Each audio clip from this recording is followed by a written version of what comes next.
এই মুহূর্তে ম্যাচের ভেন্যু রাওয়ালপিন্ডিতে আছেন সহকর্মী নিয়ন মোহাইমিন। ম্যাচের আগে সবশেষ খবর জানতে সরাসরি যুক্ত হচ্ছি তার সঙ্গে।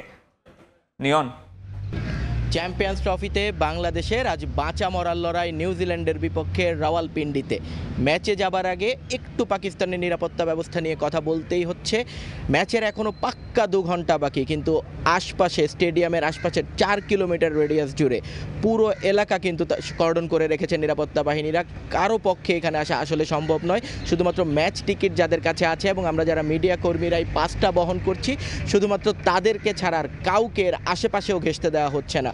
তারপরেও আমরা যারা এই পাসগুলো নিয়ে এসেছি, টিকিট নিয়ে এসেছি, তাদেরকেও 6টি চেকপোস্ট পার হতে হচ্ছে এবং প্রতিবার পুরো শরীর তল্লাশি করা হচ্ছে। ব্যাগ কারো সাথে যদি থাকছে সেগুলোকে তল্লাশি করা হচ্ছে। মানে নিরাপত্তা ইস্যুতে এক ফোঁটা প্রশ্ন তোলবার কোনো সুযোগ আসলে পাকিস্তান প্রশাসন থেকে রাখা হয়নি। ম্যাচের আশপাশ, পুরো স্টেডিয়ামের পুরো আশপাশ তারা ঘিরে রেখেছে।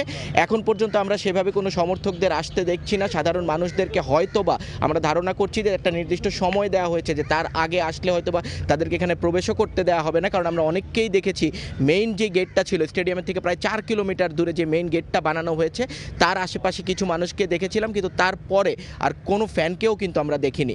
এখন যদি ম্যাচের কথায় আসি, গতকাল আসলে পাকিস্তান হেরে যাবার পরে এই ম্যাচটার গুরুত্ব আরও বেশি বেড়ে গেছে চ্যাম্পিয়ন্স ট্রফিতে। কারণ বাংলাদেশ যদি আজ জিতে যায়, সেক্ষেত্রে কিন্তু পাকিস্তানেরও একটা চান্স থাকবে। কারণ লাস্ট ম্যাচ বাংলাদেশ এবং পাকিস্তান, তখন সেই ম্যাচে যে দল জিতবে তাদের জন্য চ্যাম্পিয়ন্স ট্রফির পরের রাউন্ডে যাওয়ার একটা সুযোগ থাকবে। কিন্তু আজ যদি বাংলাদেশ হেরে যায়, তাহলে কিন্তু বাংলাদেশ এবং পাকিস্তান দু দলের জন্যই চ্যাম্পিয়ন্স ট্রফিটা শেষ হয়ে যাবে। এই গ্রুপ থেকে ভারত এবং নিউজিল্যান্ড থ্রু করবে সেমিফাইনালে। তো সে কারণে বলতেই হচ্ছে যে এই ম্যাচটা বাংলাদেশের জন্য যতটা গুরুত্বপূর্ণ, ঠিক ততটাই গুরুত্বপূর্ণ পাকিস্তানের জন্য। ম্যাচে না থেকেও তাই পাকিস্তানিরা পূর্ণ সমর্থন দিচ্ছে বাংলাদেশকে। গ্যালারিতে হয়তোবা সেরকম দর্শক থাকবে না আজকে, কারণ যেহেতু পাকিস্তানের ম্যাচ নয়, স্বাভাবিকভাবেই স্থানীয় দর্শকদের খুব একটা আমরা দেখতে পাবো না ধারণা করছি। তবে যতটুকু আসবেন, তারা যে সবাই বাংলাদেশকে সমর্থন করবেন এই ব্যাপারটা আসলে নিশ্চিত করেই বলা যায়। গতকাল রাতেও যখন আমরা স্টেডিয়াম থেকে যাচ্ছিলাম, অনেকের সঙ্গেই কথা হয়েছে, সবাই বলছিলেন আজ তারা পূর্ণ সমর্থন দেবে বাংলাদেশকে, কারণ তাদের একটাই চাওয়া, বাংলাদেশ যেন এই ম্যাচটা জিতে যায়। আর ম্যাচের বাংলাদেশ দলও একই রকমভাবে চাইছে, কারণ গতকাল কোচের সঙ্গে যখন আমরা কথা বলেছিলাম, কোচ আমাদেরকে জানিয়েছিলেন যে কোনো মূল্যে ম্যাচটা তারা জিততে চান। অনেকেই তাদেরকে বলেছিল যে এই ম্যাচটা জেতার আগে তাদেরকে বড় যে প্রতিপক্ষ সেখানে হচ্ছে নিউজিল্যান্ডের প্রস্তুতি। কারণ নিউজিল্যান্ড এই মাঠে, এই পরিবেশে গত 1 মাস ধরে অবস্থান করছে। তারা পাকিস্তানে একটি ত্রিদেশীয় সিরিজও খেলেছে এবং সেটার চ্যাম্পিয়নও তারা।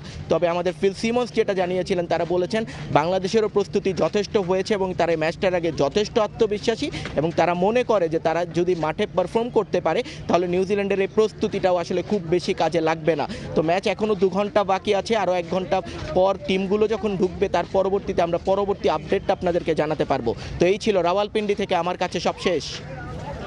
ধন্যবাদ নিয়ন। নিয়ন মোহাইমিন জানাচ্ছিলেন রাওয়ালপিন্ডি ম্যাচের আগে সেই ম্যাচের সবশেষ খবর।